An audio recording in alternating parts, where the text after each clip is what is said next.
20th century has been a fateful one for the Pacific world. As the midpoint of that century was reached, the attention of the entire world was focused on the Pacific Basin. In Korea, the course of the Earth's history was altered by the hundreds of thousands who fought in the cause of freedom on that battle-scarred peninsula. The country which served as the setting for the historic struggle between the forces of slavery and the forces of freedom lay thoroughly devastated. Faced with the overwhelming job of rebuilding their country, the people of Korea began their task with virtually nothing to build on. But the country was not laid waste in vain. The men who had fought against the invaders from the north in Korea were part of the first fighting force to resist aggression by direct military action on behalf of the United Nations of the free world. This determined resistance against superior forces served notice to the world at large of the integrity of the United Nations.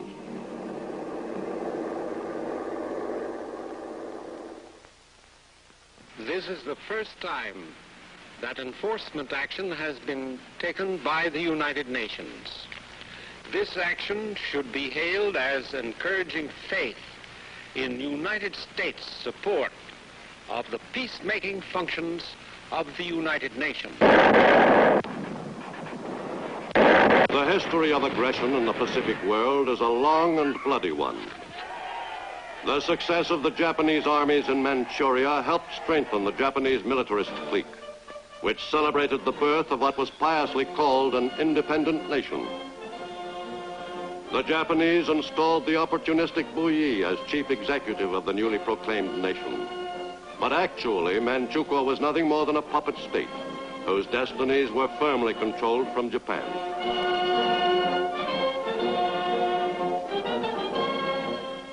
This high-handed seizure of Manchuria was taken under consideration by another body of nations dedicated to preventing aggression, the League of Nations. Japan's delegate Matsuoka protested his country's innocence. It is a matter of common knowledge that Japan's policy is fundamentally inspired by a genuine desire to guarantee peace in the Far East and to contribute to the maintenance of peace throughout the world. Japan, however, finds it impossible to accept the report adopted by the Assembly.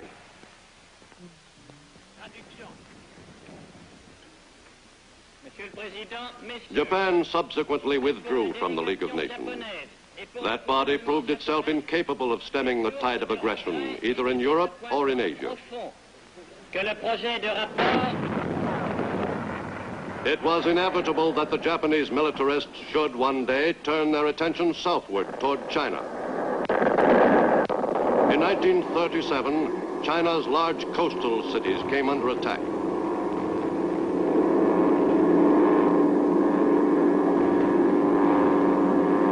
In China, Japan's pattern for conquest was firmly established. The Chinese became the first refugees of the struggle which was to grow into the Second World War. Shanghai fell to the aggressors in November 1937, and the Japanese tightened their grip on the mainland of Asia. 4 years later, Japan's program of aggression in the Pacific had grown to staggering proportions. From a point 300 miles off Oahu, Japanese planes took off on the strike which marked the start of World War II in the Pacific.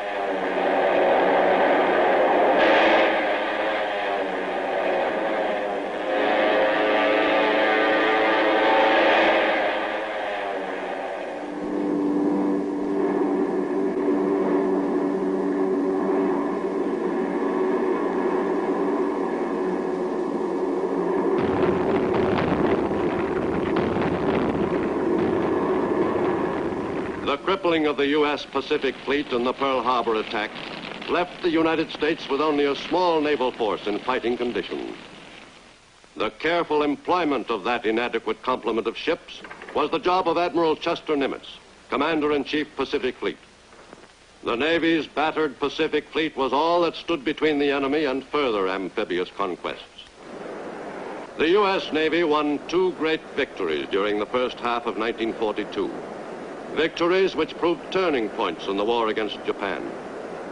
In June, after the U.S. fleet had won the first round in an engagement with a powerful enemy naval force in the Coral Sea, the two large fleets met again off Midway Island. As in the Coral Sea battle, the naval engagement at Midway was primarily an air action.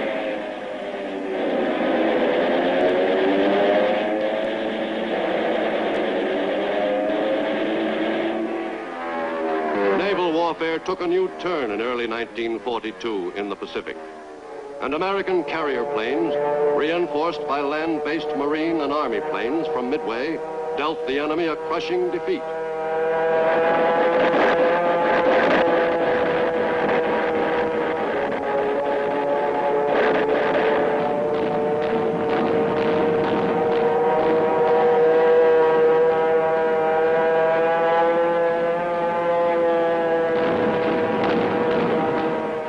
The U.S. Navy had paid back the Japanese for Pearl Harbor. In those early months of war in the Pacific, American fighting forces were woefully under strength, ill-prepared for the job of stopping the Japanese advances. In the Aleutians, which lie between North America and Japan's home islands, the U.S. garrisons were particularly undermanned. American air units were severely handicapped by the unpredictable weather and by the generally difficult terrain.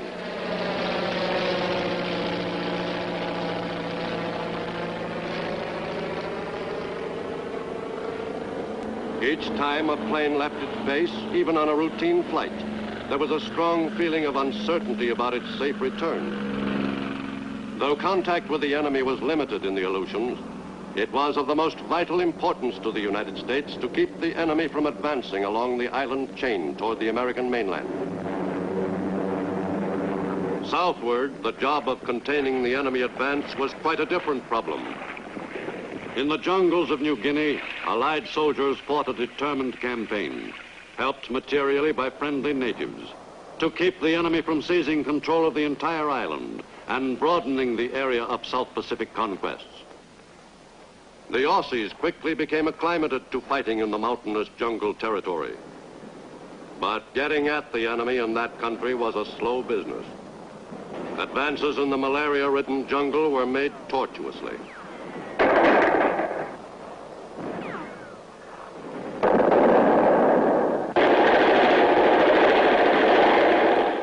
Though the Aussies sometimes felt they'd been forgotten, there was evidence from time to time that they weren't really isolated after all.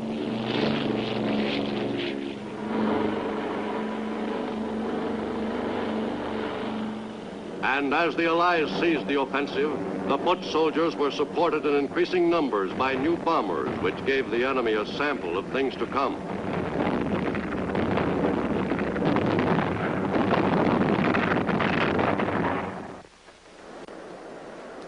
On a tiny coral atoll named Tarawa in November 1943, the United States opened a new assault toward Japan from another direction. One division of Marines, the 2nd, was assigned the task of reducing this enemy stronghold.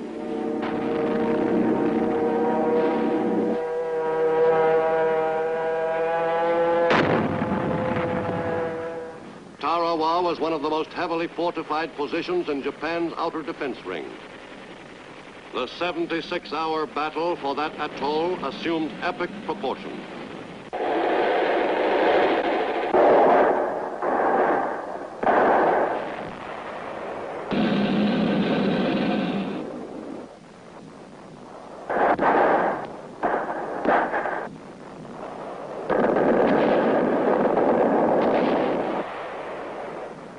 The Marines' casualties were heavy, but a most valuable piece of land had been taken from the enemy.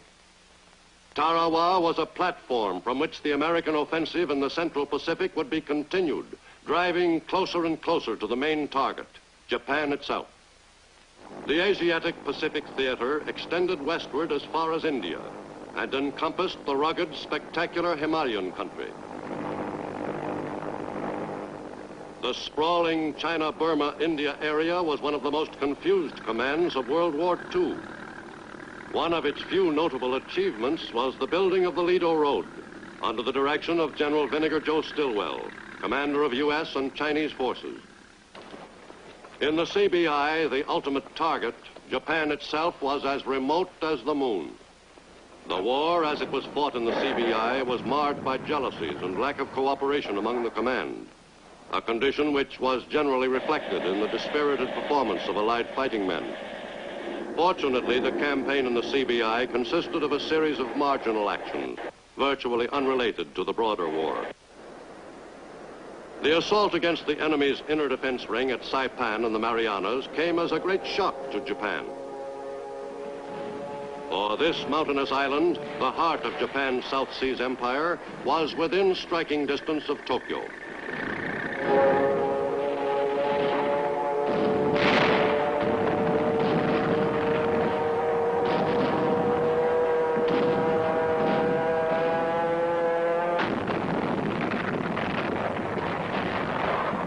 The fight for Saipan was one of the toughest of the Pacific War.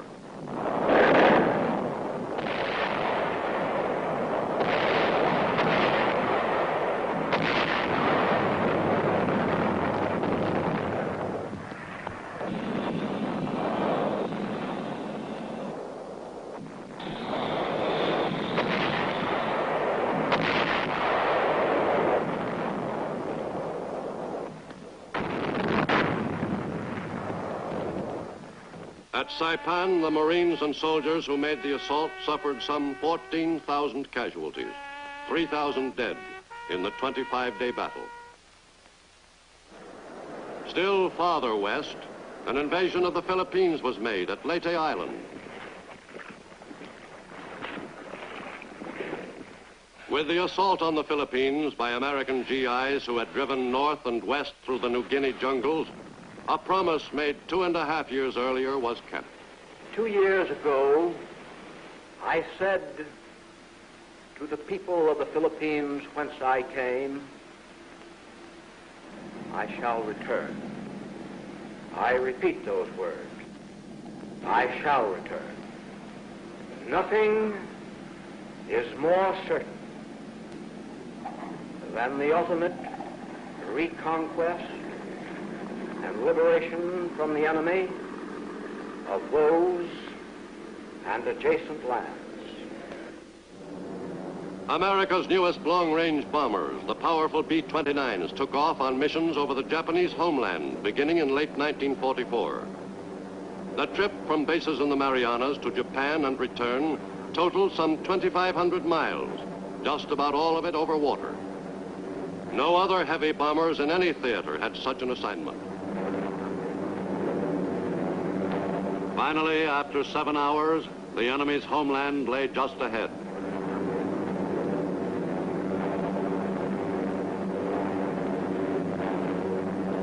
The enemy began to have some doubts about the invincibility of the Japanese war machine. The effect of the raids on Japanese morale was incalculable.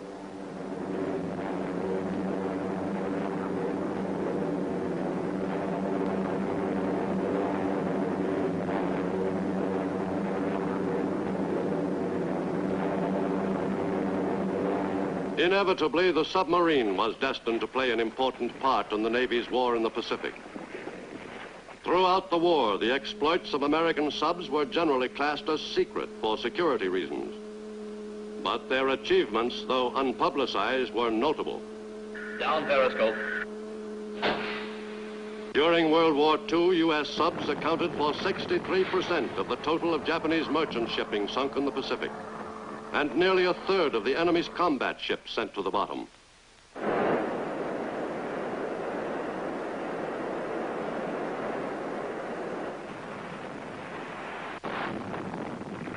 Once more, in early 1945, a small, heavily defended island fortress had to be taken. And once more, the job fell to the Marines. The assault on Iwo Jima was one of the bloodiest chapters in Marine Corps history.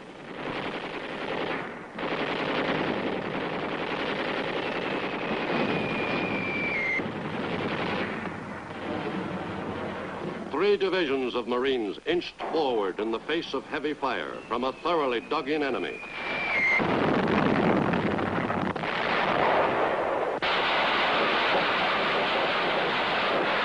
The battle for this inferno of 8 square miles raged for 26 days. 26 days of continuing bitter fighting.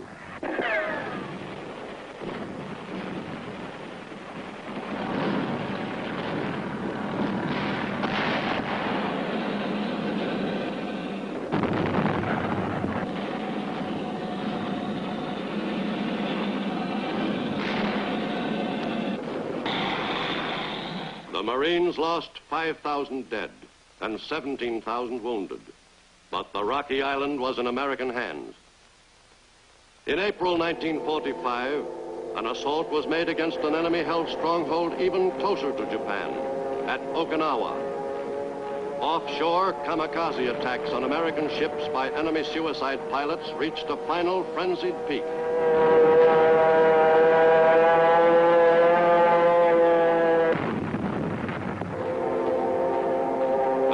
Navy lost 36 ships off Okinawa.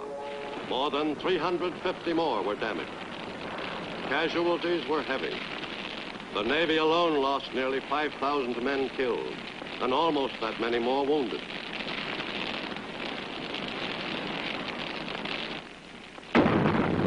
But U.S. forces had successfully fought their way to the shore of Japan itself. In the 7 divisions of soldiers and Marines on Okinawa, there were nearly 40,000 casualties, 7,000 of them dead. With Japan bracing itself for an invasion of its homeland, a different kind of attack provided a terrifying conclusion to World War II.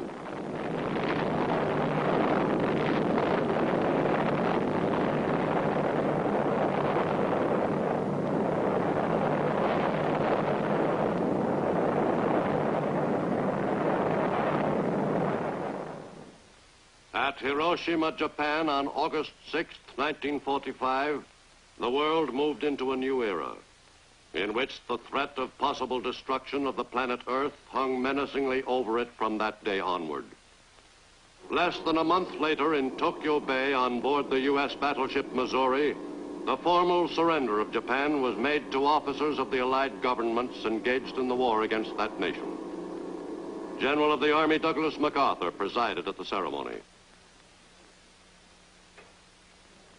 We are gathered here, representatives of the major warring powers, to conclude a solemn agreement whereby peace may be restored. It is my earnest hope, and indeed the hope of all mankind, that from this solemn occasion a better world shall emerge out of the blood and carnage of the past. I now invite the representatives of the Emperor of Japan and the Japanese government and the Japanese Imperial General Headquarters to sign the instrument of surrender at the places indicated. The once arrogant Japanese, whose aggressive sweep across the Pacific had been begun less than 4 years earlier, had finally been brought to bay. The ceremony on the Missouri concluded the most costly war the world had ever known, fought over an expanse of hundreds of thousands of miles.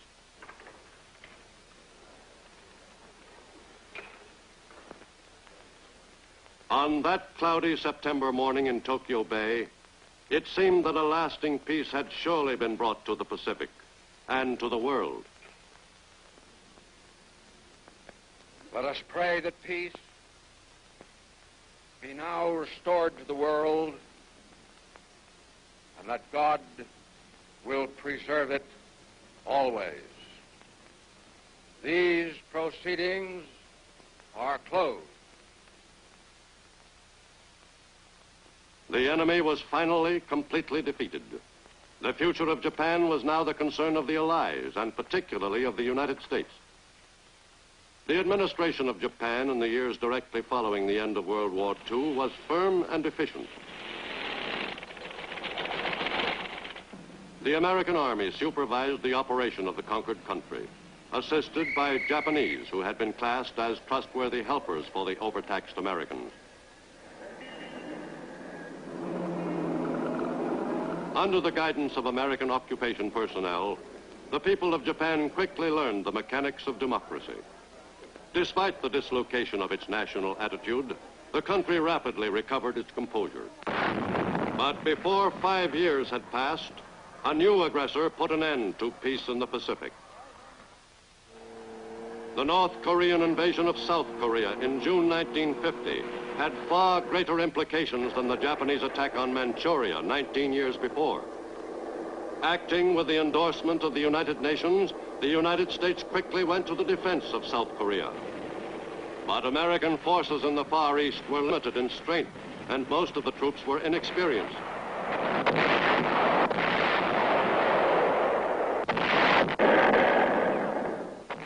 Through the summer of 1950, American GIs fought on courageously against overwhelming odds.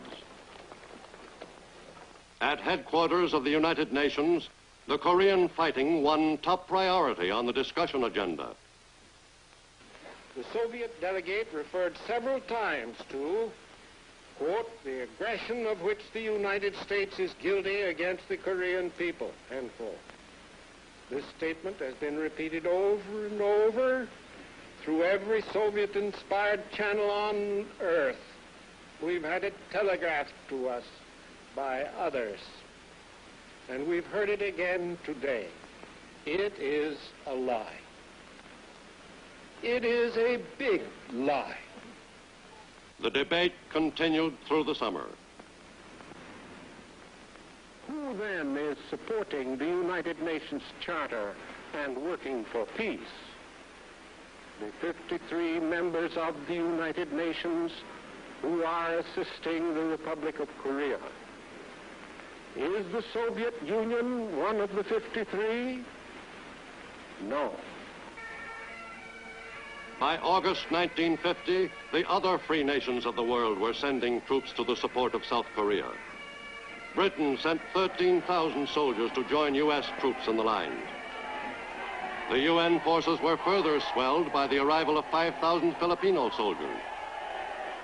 Most of the nations which had fought in the Pacific War sent troops to South Korea. Australia's diggers, who had fought so well in the steaming jungles of New Guinea, arrived to battle under the UN banner.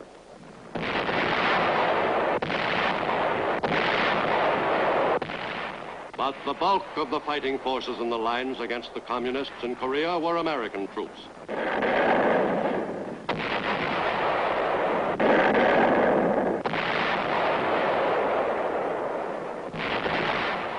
As the tide of battle swept down into South Korea, then north almost to the border of Manchuria, then south again, and finally north across the 38th parallel once more, U.S. soldiers and Marines fought savagely to demonstrate beyond any doubt that the U.S. is prepared to stand behind the UN in resisting the aggressor.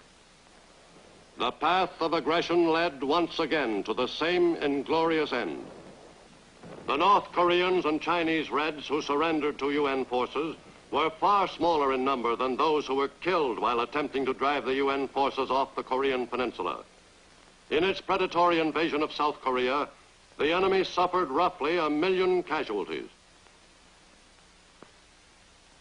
Finally, just 1 year after the invasion of South Korea, Soviet delegate to the UN, Yakov Malik, indicated that perhaps the wind from the east was shifting. The Soviet people believe that as a first step, discussions should be started between the belligerents for a ceasefire and an armistice, providing for the mutual withdrawal of forces from the 38th parallel. Can such a step be taken? I think it can, provided there is a sincere desire to put an end to the bloody fighting in Korea.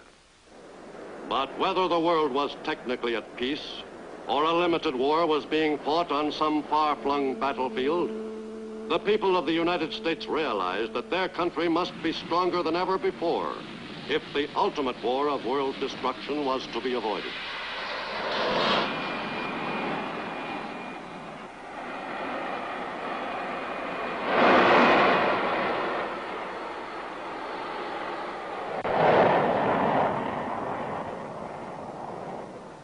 In the Pacific, on Eniwetok Atoll, the strength to resist any aggressor was being developed to the utmost.